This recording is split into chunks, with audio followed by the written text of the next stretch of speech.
nongere mbasuhuze, nongere mbifurize amahoro y'Imana. Hano ni kuri Cyomoro TV cyangwa se ubwami bw'Imana buganze, nezezwa no kubagira.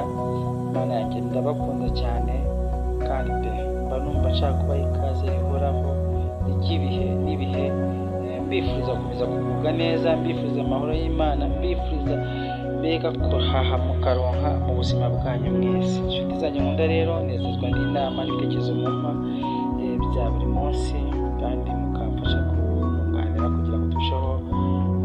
kugira ngo turusheho kwakira neza ijambo ry'Imana. Kuko nabibabwiye kandi tuzakomeza kurushaho kwakira ijambo ry'Imana, ubuhamya n'ibindi byose byatuma umuntu twaguka mu buzima bwacu bwa buri munsi.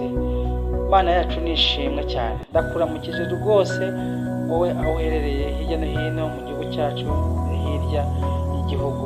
Imana iguhaye umugisha wo kumukirana. Wakoze cyane.